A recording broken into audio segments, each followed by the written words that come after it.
Hello guys, good morning. Welcome back to our YouTube channel Maths Tutorial by Divesh sir.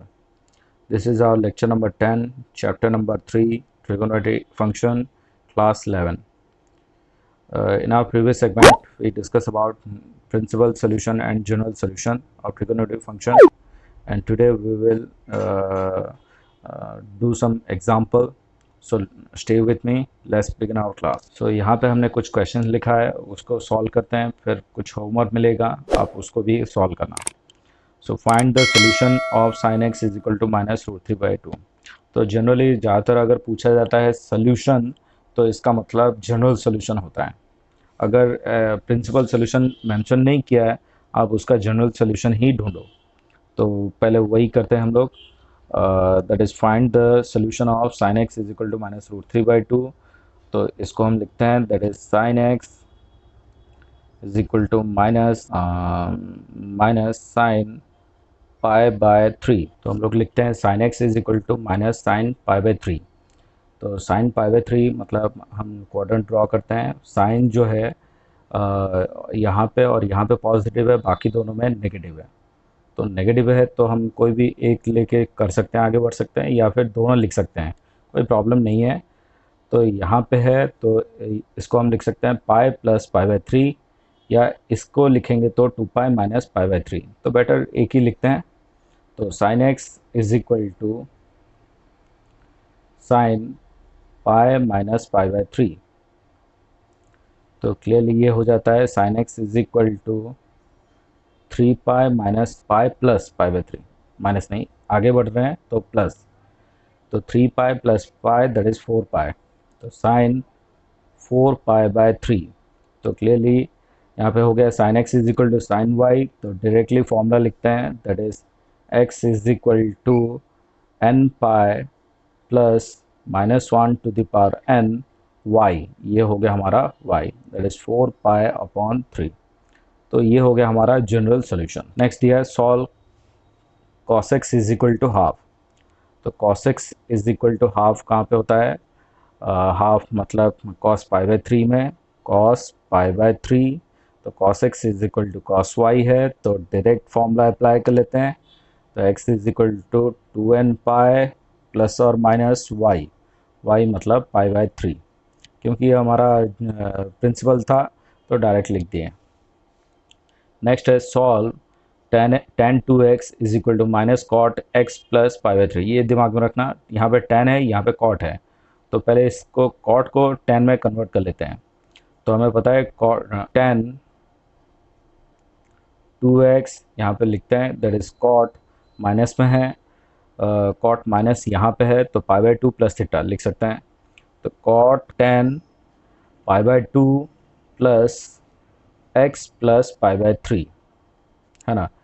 tan π/2 मतलब 1π/2, 1π/2 मतलब change that is cot, और ये तो आ ही जाएगा. लेकिन π/2 प्लस थीटा मतलब सेकंड क्वाड्रेंट में कॉट नेगेटिव है, तो ये आंसर होगा. सो वही सोच के आगे चलना है.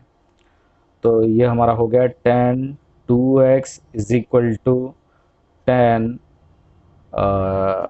x प्लस, ये दोनों का एलसीएम हो गया हमारा 6, ये 3π, ये 2π, तो 5π/6 हो गया.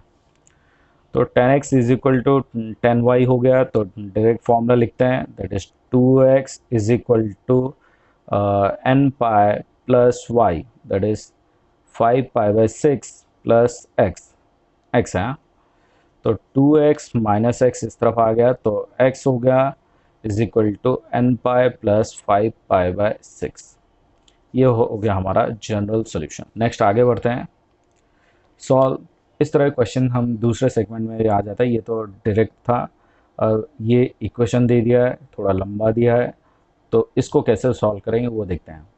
Sign 2x minus sine 4x plus sine 6x. तो इनिशियली दिमाग में आ जाता है sine c minus sine d, लेकिन यहाँ पे हो सकता है sine c plus sine d भी हो सकता है. तो थोड़ा दिमाग में रखना है sine c plus sine d, अगर ये दोनों करते हैं तो साइन c प्लस d/2 आता है. तो 2x plus 6x/2 that is 4x हो जाता है. 4x मतलब ये भी है, तो बेटर हम इसको लेंगे ताकि 4x कॉमन निकाल सकें. अरेंज कर लेते हैं पहले. Sine 2x plus sine 6x minus sine 4x is equal to 0। अब यहाँ पे sine C plus sine D का फॉर्मूला अप्लाई करते हैं, that is 2 sine C plus D by 2, that is 4x into cos c minus d by 2, 6x minus 2x that is 4x by 2 that is 2x, और ये जैसा है वैसे ही रहने देते हैं, sign 4x is equal to 0। तो आप यहाँ पे क्लियरली नोटिस कर पा रहे हो कि यहाँ पे साइन 4x है, यहाँ पे भी साइन 4x है, तो क्लियरली हम लोग साइन 4x कॉमन निकाल सकते हैं। तो हमारे पास बचेगा 2 cos 2x minus 1 is equal to 0। तो यहाँ पे लिख सकते हैं हम लोग sign 4x is equal to 0। दूसरी बार 2 cos 2x minus 1 is equal to 0। तो sign 4x is equal to 0, तो 4x is equal to clearly n pi, तो x हमारा हो जाएगा n पाई बाय 4। दूसरी बार हम लेते हैं cos 2x is equal to हो जाएगा 1 बाय 2, दिख रहा है ये माइनस 1 उधर गया तो 1, ये 2 उधर गया तो 2, तो 2 cos 2x is equal to हो जाएगा हाफ, हाफ मतलब कहाँ पे है, cos पाई बाय 3 में, that is cos 2x is equal to cos pi by 3। तो इसका जनरलाइज फॉर्मूला हो जाएगा हमारा, that is 2x is equal to 2n pi plus pi by 3 plus और माइनस पाई बाय 3। तो x हो जाएगा हमारा 2 कैंसिल आउट कर 2 डिवाइड कर लेते हैं, that is n pi plus और माइनस पाई बाय 6। ये दोनों हो गया हमारा सोल्यूशन सेट। नेक्स्ट क्वेश्चन करते हैं, that is 2 cos square x plus 3 sin x is equal to 0। तो यहाँ पे भी अलग अलग है तो सेम कर लेते हैं। तो 2 यहाँ पे cos स्क्वायर x को हम लिख सकते हैं 1 minus sine square x plus 3 sin x is equal to 0। तो इसे मल्टीप्लाई कर लेते हैं, मल्टीप्लाई करके उस तरफ ले जाते हैं, या फिर यहीं पे कर ही लेते हैं, थोड़ा लंबा जाएगा। तो 2 minus 2 sine square x plus 3 sine x is equal to 0। So पूरे सेगमेंट को उस तरफ ले जाते हैं, तो ये हमारा हो जाएगा 2 साइन स्क्वायर x, ये उस तरफ गया तो माइनस 3 साइन x, ये उस तरफ गया तो minus 2 is equal to 0।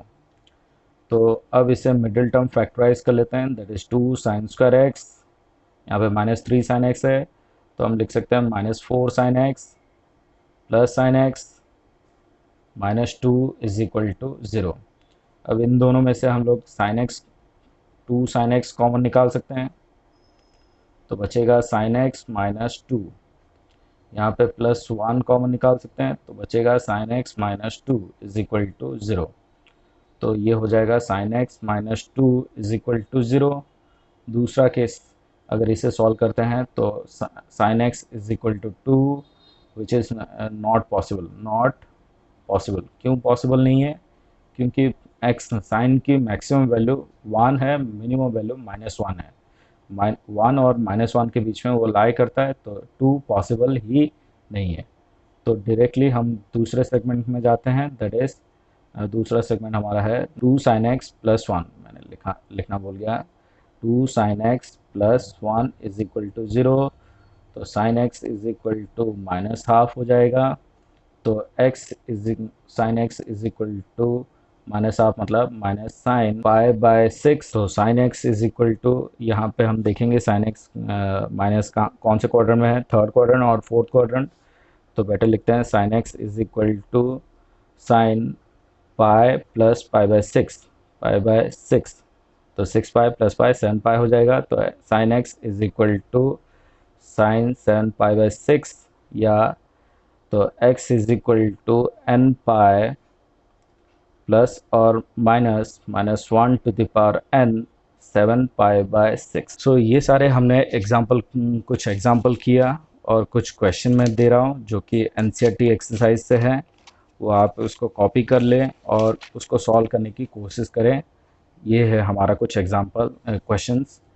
Find the general solution of each of the following equation, that is cos 4x is equal to cos 2x, cos 3x plus cos x minus cos 2x is equal to 0, sin 2x plus cos x is equal to 0, sec square 2x is equal to 1 minus tan 2x, sin x sin 3x plus sine five x is equal to 0, ये सारे चीज़ को find out करके रखिए और हम next class में दूसरे segment पे जाएंगे. Thanks for joining our class. Do like, share and subscribe my channel, and don't forget to hit the bell icon to have notification for my new videos. Thank you.